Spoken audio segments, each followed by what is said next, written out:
Hello,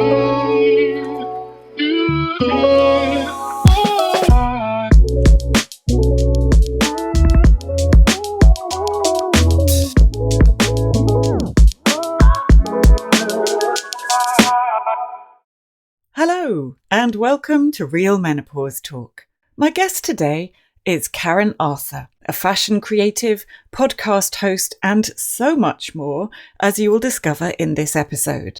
Karen tells us about her busy, fulfilling, and dynamic teaching career and how she went from loving her job to closing herself off due to the onset of menopause. She talks about depression and how going to see someone who you feel comfortable with, who will see you and hear you, is truly transformational, and therapy is the greatest gift she's given herself. She describes the connection between stress, racism and menopause, which led to her survey for Black British women. She also talks about her podcast, Menopause Whilst Black. I don't want to give it all away as she is a fascinating guest, so I hope you enjoy this episode. Karen, it is really lovely to meet you. Tell me a little bit about your background and where you grew up, what you're doing currently, your family, and where you are now. Oh, wow. Not a lot then. No. Don't ask much. I know, right? So my name's Karen Arthur. I'm a fashion creative. I teach people how to sew. I'm host of the podcast Menopause Whilst Black. I was born in London, but I was brought up in Oxfordshire. I don't remember growing up in London. I was brought up in Oxfordshire. We moved there when I was 4, I guess, 3 or 4. My parents are of Barbadian extraction, so they came over from Barbados, married over here, and then basically they moved for work. My dad needed, work, and so it's not that little, but a market town in the middle of Oxfordshire, leafy and green and very, very isolated because we were one of 3 black families of a population of 30,000. So, what else? I forgot what else you asked me. Yeah, too many questions all in one go. So, yes, your work, your career, I understand that you were a teacher and now you're a fashion designer. Yes. Yeah, so I loved all the performing arts at school. I loved art. And then we had this wonderful dance teacher, whose name I wish I could remember now because I wanted to shout her out. But she arrived on the scene and I then realised I loved learning contemporary dance, particularly. I like dancing at discos. I danced a lot, actually. And then my A-levels, we couldn't do A-level dance. That wasn't a thing. So I did art and English. And then when I was getting ready to leave, I didn't really want to leave school. Like, a lot of my friends were going into technical college, a few were going to uni, but it wasn't like now where it seemed to be the thing you did. It was quite unusual. And so when my art teacher said that I could study dance at uni, I was like, I'm sorry, what? Get me on that. So I auditioned for Laban Centre in London for, I think it was dance theatre, and I auditioned for Leicester Poly at the time, which is now De Montfort University, for performing arts, because I was also into drama and I also had grade 7, 8 piano at the time. And I ended up going to Leicester because I could get accommodation. It was guaranteed, whereas going to that there London was a little bit too scary. Yeah, so I did a performing arts degree and then I kind of did a bit of teaching, got a job in a Quaker school 7 miles from Banbury in Sibford Ferries and taught dance there. Misread the application, so got the job. I was teaching kids dance after prep and before dinner, or the other way around, I can't remember. And when I got my first pay packet, it was pitiful.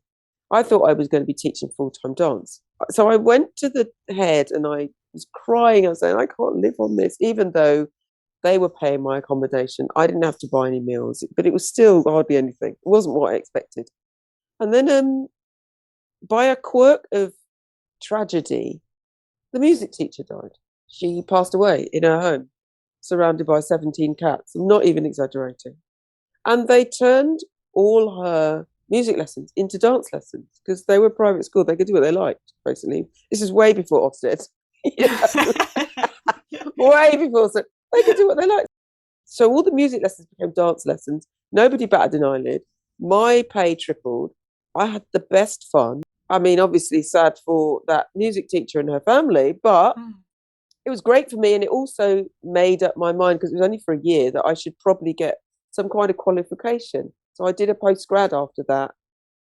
And then I used that to move to London and start teaching. And I taught dance. Then I was Key Stage 3 at Performing Arts at now sadly demised North Westminster School, community school, under the iconic head teacher Michael Marland, who's also sadly passed away. Wonderful man. Moved dance under Performing Arts instead of under PE, which was groundbreaking at the time, in the 80s and the 90s. Yeah.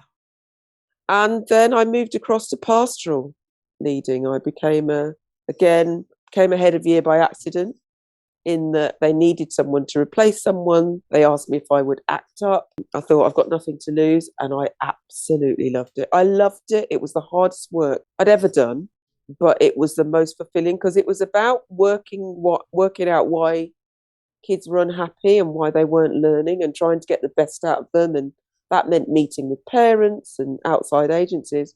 Teaching is an incredible job anyway, but pastoral leading is just, it's incredible. It was the right thing for me.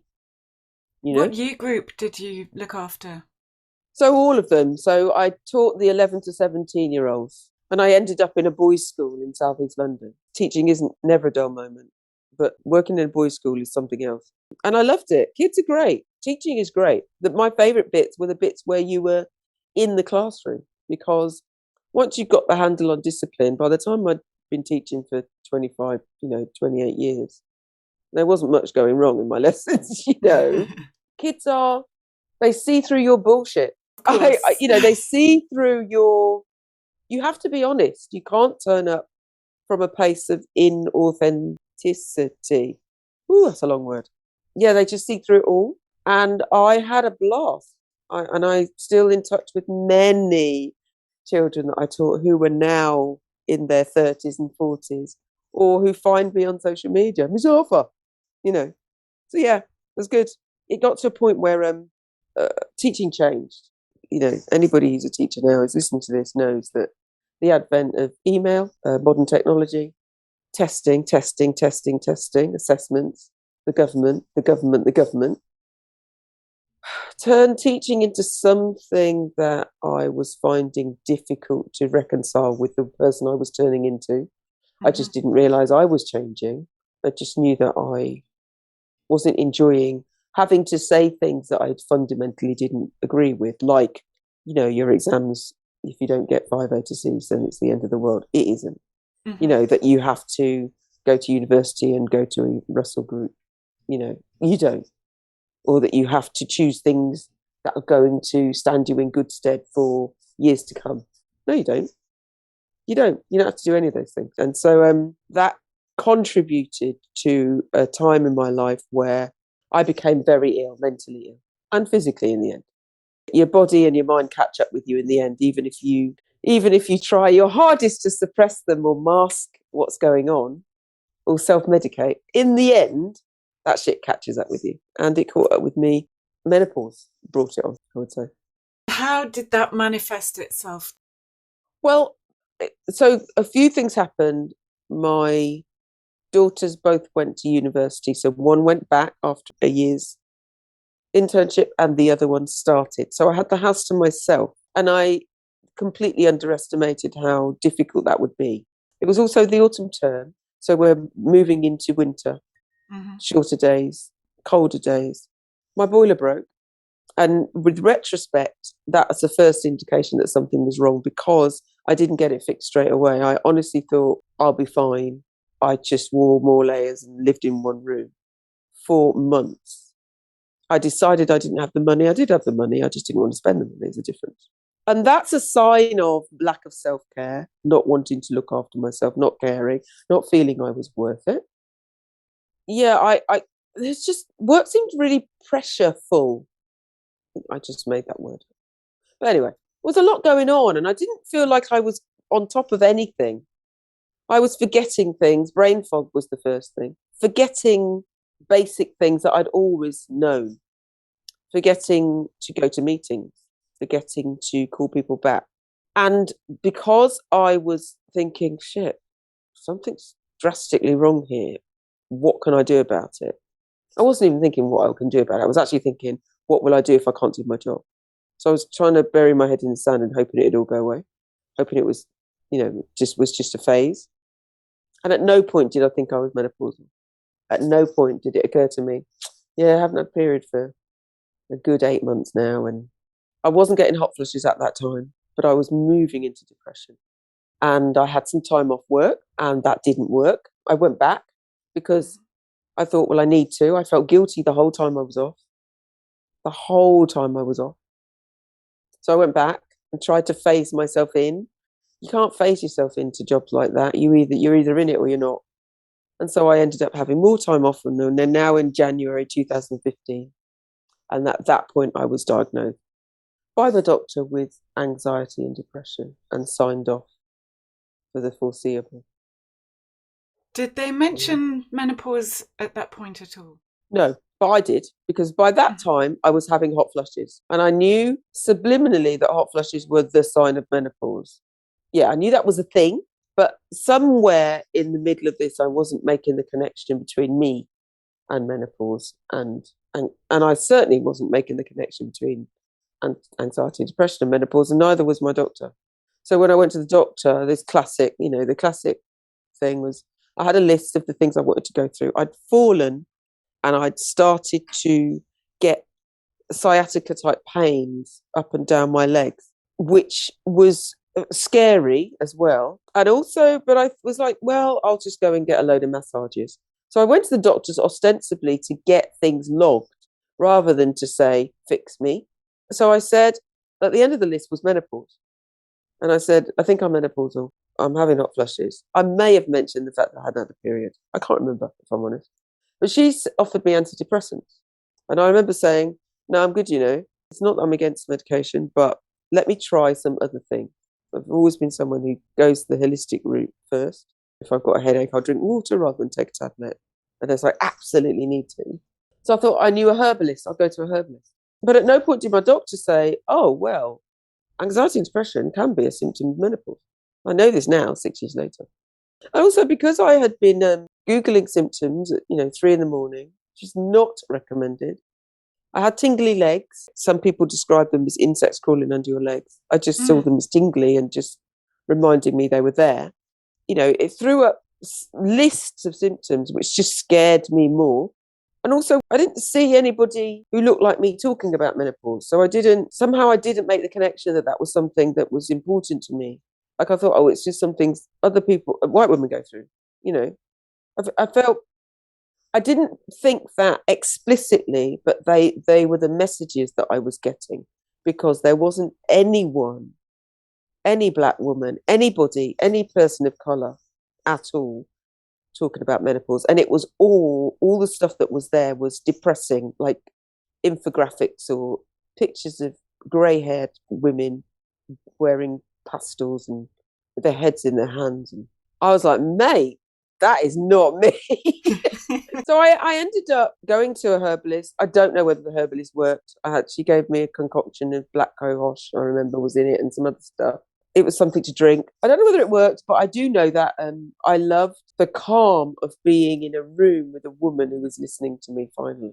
And I remember crying. I remember that being the first consultation being so precious. In a sense, I didn't care if it worked or not. It was just nice to go and see her every 3 or 4 weeks and say, this is what's going on in my head. And to have someone listen to me and feel heard. It's an incredible... I think this is the thing when you reach menopause, is that not only do you feel alone, you feel like you can't talk about it, and you also feel like no one's listening to you. I know that's changing, but I will say that it's changing in our circles because we talk about it all the time. Yeah. But there are lots of women who won't listen to this, who can't access healthcare or social media, or, who aren't in the circles that we are in. And this is why your work and my work is so important. It's because we need to create a groundswell, so much so that everybody hears it. You can't not hear it. Like, I don't know, adverts for Love Island or Big Brother, or, the stuff that you can't get away with, or the government, that's how important this work is. What was I saying? Yeah. that feeling alone. Sorry, I went off on a tangent. But that year, other things happened. My aunt passed away suddenly. So I ended up leaving teaching. So surprised, never planned to leave, was petrified, thought about money all the time. Petrified that I would lose my house, that I wouldn't be able to afford the home that I'd fought for when I split up from my partner. What are we talking? Maybe 9 years before that, 8 years before that. So I was hell bent on making sure my girls were okay. So I made sure they had therapy and ignored myself for a while. And then when I left teaching, it became really obvious that I had no choice. I had to go to therapy. And I found this wonderful Black therapist who lived down the road, like round the corner, 7 minutes walk exactly. I timed it. And often she was the only place I went. That was the only place I went once a week. I didn't realise how important it would be to have someone who looked like me to listen to me. And it didn't really become apparent until maybe a year or two later. It just means that you start on the same page. I didn't have to explain things to her. I felt comfortable straight away. Norma, if you're listening, you're amazing. One of my daughters wasn't well at uni, so she ended up coming home. I don't know if you've ever done this, and you probably find this quite similar, is that if something's going on with you, the minute something's going on with your kids or someone close to you or someone you love, you forget about what's going on with you. Absolutely. Because you're so used to being needed that it's a comfort zone. You're used to fixing things. This is what I do anyway. So you're used to fixing things, and fixing things to the where you ignore your own needs is actually comfortable.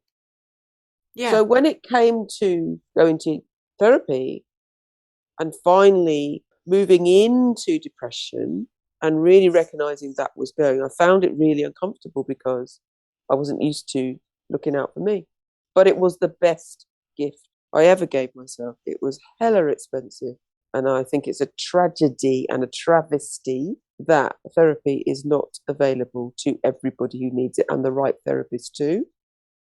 But I had the money at the time, and it was the best thing I could have spent it on. I haven't ruled it out again. It's just I thought I'd go for a few, weeks or a few months, and I did therapy for 3 glorious years. That's fantastic. Yeah, I had a lot to unpack, and I moved through my menopause during that. I was grieving leaving a career behind. I was grieving my aunt. I was grieving my loss of identity and my loss of perceived status. And ultimately, I was trying to please my dad. It always boils down to, who who had divorced my mother decades before and lived in Canada with his third wife. The thing is with therapy, I remember the first day and I started talking. I can tell a good story. And she said to me, "You can tell a good story about how are you feeling?" And it stopped me in my tracks. I don't know. I don't know how to feel. How do I feel? Like, how does one feel? I'd spent so many decades not feeling because I was managing a floundering relationship, bringing up 2 kids, working all the hours God sends, a stressful job. I'd learned not to feel. How did you learn to feel again, or even for the first time?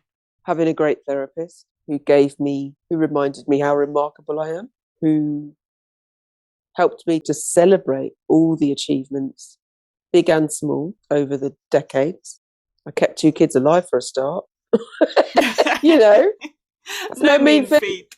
Motherhood is the most underrated experience ever, isn't it?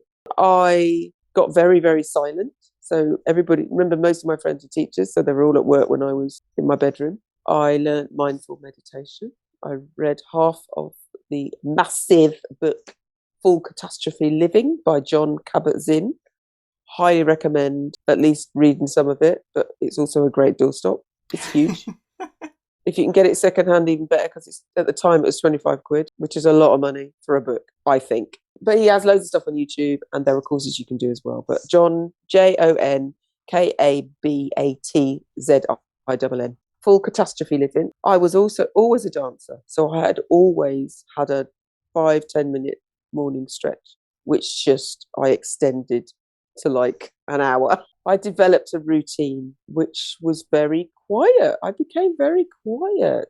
in my living room with my yoga mat and my incense, and I learned to do affirmations. I would go to the bottom of my very small garden. It takes like 2 steps, and talk to the tree, and those I am affirmations, and say things out loud that made me feel silly. I felt silly.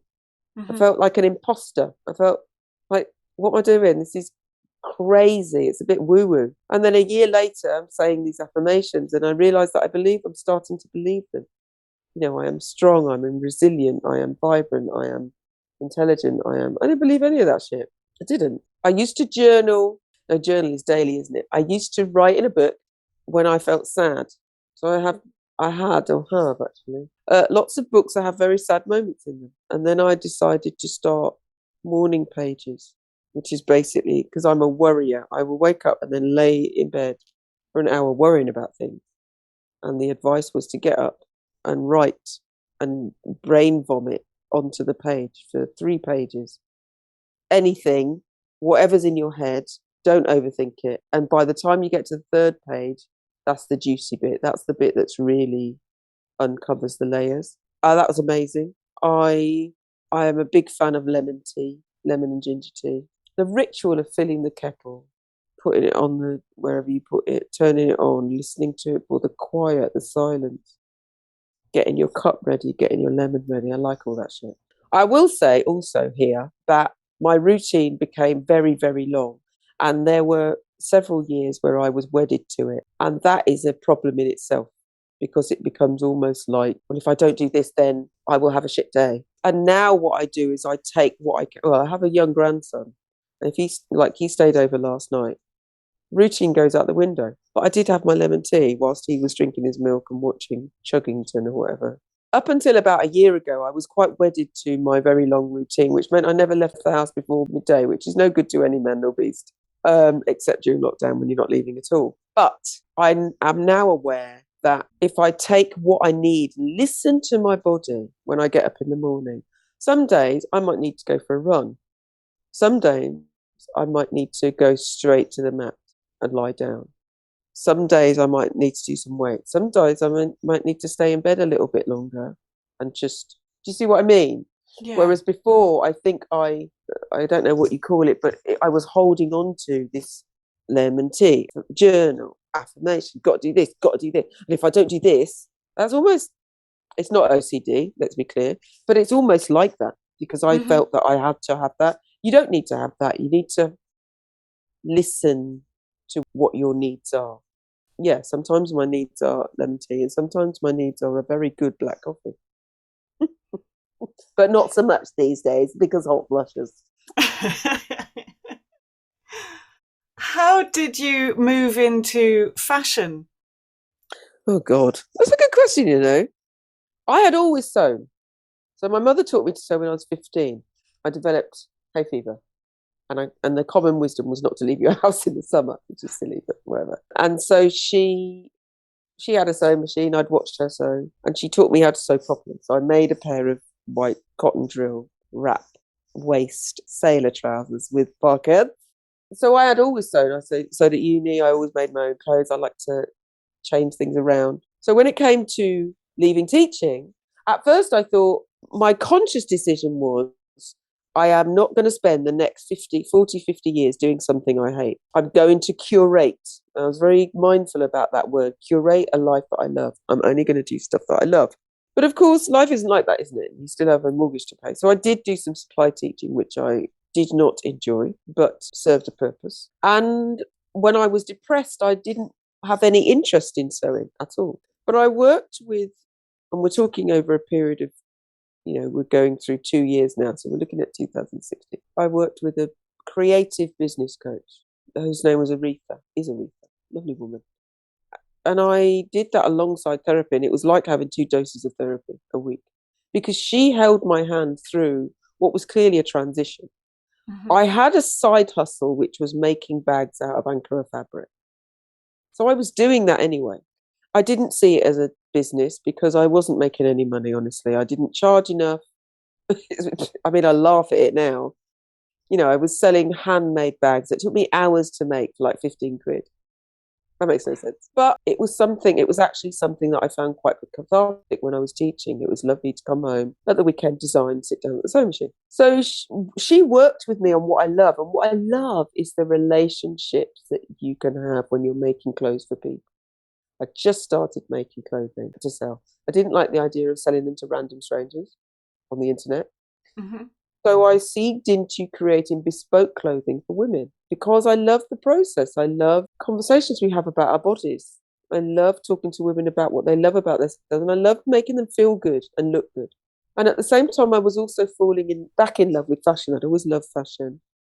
Very stylish dresser, very big on outside validation, latest trends, being complimented, loved all of that. But I noticed that because I missed my aunt so much, I had a couple of skirts of hers that I would choose to wear when I was going places that I thought she would like to see, or when I missed her. And I started to make more conscious decisions about choosing clothing to lift my mood. And I call it Wear You're Happy. And it works. It works. It works. It works. Your viewers can't see, but I'm wearing black at the moment. That's because I've been running around with my grandson and haven't had time to do anything.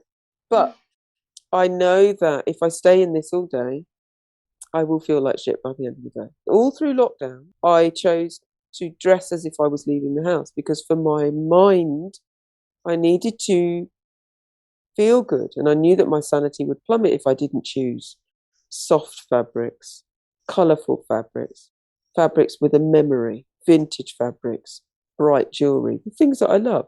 So I guess that's how I did it. I kind of moved into doing the things I love. And at first I went for 5 months with no clients at all. But gradually, when you choose to live, that cliche, do what you love and the money will follow. Mm-hmm. Have you ever I have side-eyed so many people saying that, thinking, what the fuck are you talking about?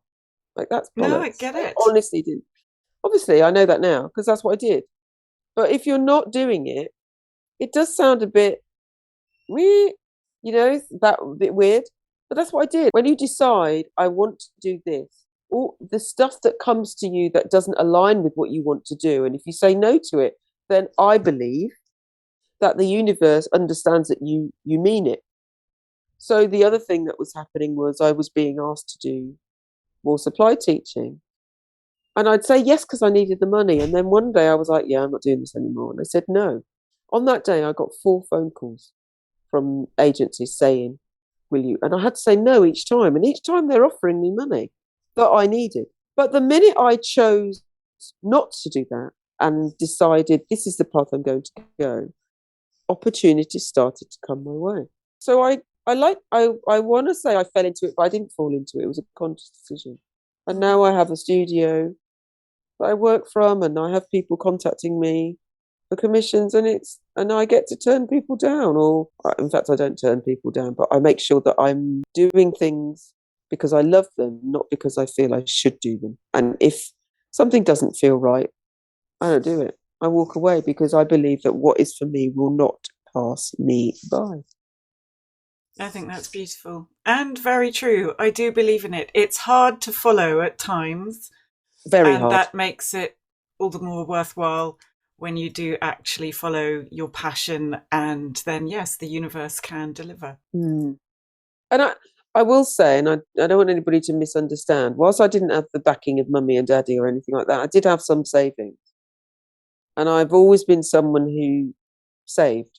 So when 2 things happened, when I split from my partner, and then years later when I left teaching, I wasn't destitute because I had a backup, but it meant that I could go into my savings whilst I was paying for my therapy, finding myself, for want of a better phrase, that kind of thing. But it also meant that I worried about money all the time. And I will say that when I stopped worrying about money and thought, you know what, there is no evidence to suggest that I will flounder. There's no evidence to suggest that I will fail. So where am I getting that from? I'm making that shit up. Stop doing that, Karen. And I decided that the money will come. And it kind of does. And again, that to someone who isn't in this position, it sounds almost disrespectful. It sounds weird, but you have to trust. You have to trust your instincts, trust your gut, trust all the things that we're taught to ignore or suppress. And yeah, all will be well. So my next question, I feel like you have partially answered, Mm-hmm. but I still want to ask because I feel there's also more to it. I have been enjoying your podcast tremendously. What drove you to start up Menopause Whilst Black? So specifically last year when George Floyd was murdered, that put a rocket up my bum. I had no intention of starting a podcast, let's be very clear. I wouldn't have known the first thing about it. But we were in lockdown. I was sitting at my kitchen table making host covers, which anybody who could sew probably was, and selling them. The news, you couldn't get away from the news, even if you tried to. It was everywhere. It was on social media, it was on Facebook, it was everywhere. And the world took notice. And that image of that man on the floor with the police officer is burned into my brain. And whilst I tried very hard not to watch the video, at the time my settings on Facebook was set to autoplay, so there were times when I couldn't avoid it, at least seeing the beginning. And I was angry. I was home. I was angry. I was menopausal. I was having hot flushes. It was shit, actually. And the world seemed to notice that what we all knew, black folks knew, we knew this was happening. We know that racism exists. We've been banging on about it for years. If you listen to some of your favourite soul songs from the 60s and 70s, they were banging on about it then, but no one was noticing. They're too busy grooving to the music. And I asked a question. Okay, so two things happened. So I was very active on Instagram at the time. I still am. And I woke up one day and my follower count had grown by 300 people. And I was like, what? And a lot of my black social media friends, the same thing was happening, that diversify your feed. Suddenly, everybody wanted to have black people they were following. It was weird. It was like waking up in your bedroom one day and having your bedroom filled with 50 white folks looking at you, expecting you to do something. It was honestly the oddest, most uncomfortable experience. And so I hid for a bit, stepped off of social media. That lasted for 5 days exactly. And then I started to record a video, which was basically saying, when you Google the word menopause and click images, what do you see? And the answer was a load of white women or a load of lavender. Who chose lavender, by the way? Infographics. And I was aware that stress can bring on menopause. And I'm aware that racism is stress. And yet no one seemed to be joining the dots together. So I did this video and I posted it on Instagram and it kicked off. People got it because everybody went and did it. And it was like, oh. So I started a survey. I started to do my own research around menopause for black women specifically. And there's British research from 2007, which asked 22 BME women why they were less likely to take up hormone replacement therapy than their white counterparts. That's the research. And only 4 of those women identified as black British. So they were Asian women. Because BME was the precursor for BAME. Both terms are problematic because they other people who aren't white. And I'm not BAME, I'm not BME, I'm a black British woman. So I did this video and people got it, and I did my own research. I found out from a SWAN report that black women are more likely to start our menopause up to 2 years earlier than our white counterparts and to suffer from symptoms such as hot flushes more severely and for longer.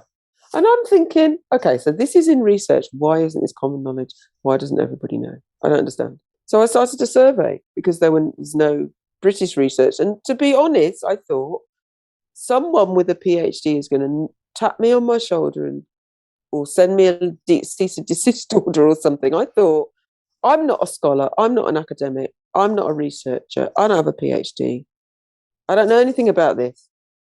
I did this survey, and to date, 235 women have filled it in. Black British women talking about their experience of menopause. And one of the questions was, I was listening to a podcast by an American woman called Omashadi Bernie Scott, who is the Black Girl's Guide to Surviving Menopause.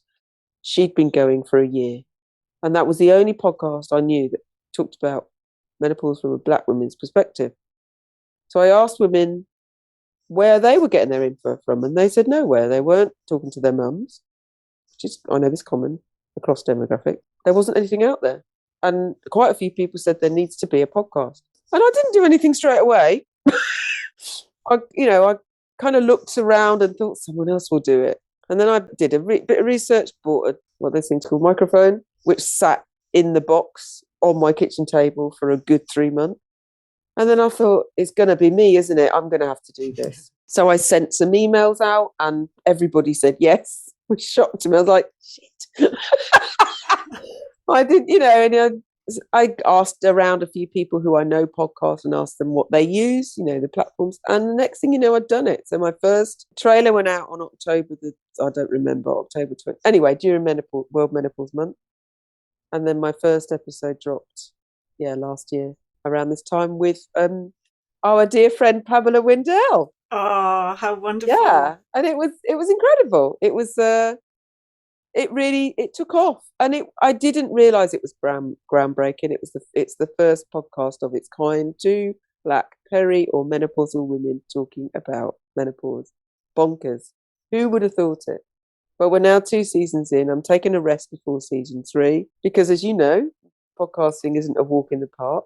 Yeah, so I started it because it needed to be there. The more that when I was going through menopause, I felt alone because I didn't see or hear anybody who looked like me. I'm here to change that. And the way I change that is to offer as many stories of women who look like me so that there are more people talking about menopause and not just white middle class women, which it still is, but it's changing. It's changing because of people like me and people like Anita Powell, who runs Black Menopause and Beyond, and Black Women in Menopause, Nina Coopers, and so many more women, Black women who are, doing the thing, man. It's good. It's good. It is. It's terrific. Really, really great news. Once you recognise that racism exists and therefore there is racial bias, there is medical bias, there is all sorts of discrepancies in our landscape. Once you know that, then you mustn't ignore it. The point is when you know it and you ignore it. And I think that's why it's so important for more women across races, demographics, however you want to describe it, to not only speak up, but also speak for people who are being ignored. This is the point. You can't speak for everybody. Of course you can't. I can't speak for all Black women. We're not a monolith. We are all different. We are nuanced. That's why these stories are important, because all menopause stories are different. We don't all have the same menopause journey, for want of a better word. I know some people don't like the word journey, and we don't have the same experience. So what works for you won't work for me, and what works for me won't work for somebody else. So that's why we need to speak up. Yeah, I agree. And I salute what you're doing, because getting all the stories out there is absolutely terrific. With that, is there anything final that you would love to add? I just want anybody listening to this who is starting menopause, feels alone, feels not listened to, feels like they've lost themselves. There are much more resources out there. If you are in a place of work, there is money being thrown at menopause policies at work. If there isn't one, then it's worth listening to podcasts like this, like mine, Menopause Whilst Black. Like, there are so many. I would do them a disservice if I listed them off, but certainly there is help out there. Go to your doctor, listen to your body.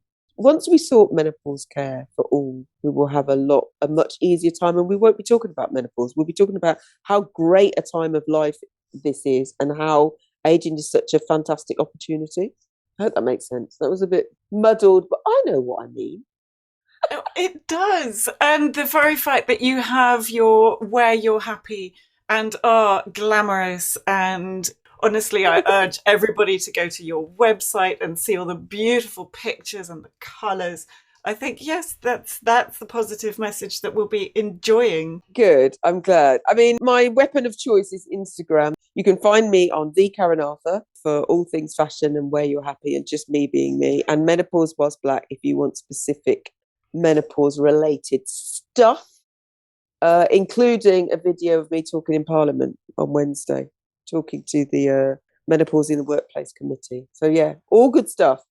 Thank you so much for your time, Karen. I have really enjoyed your being here. Thank you for having me, darling. I appreciate you.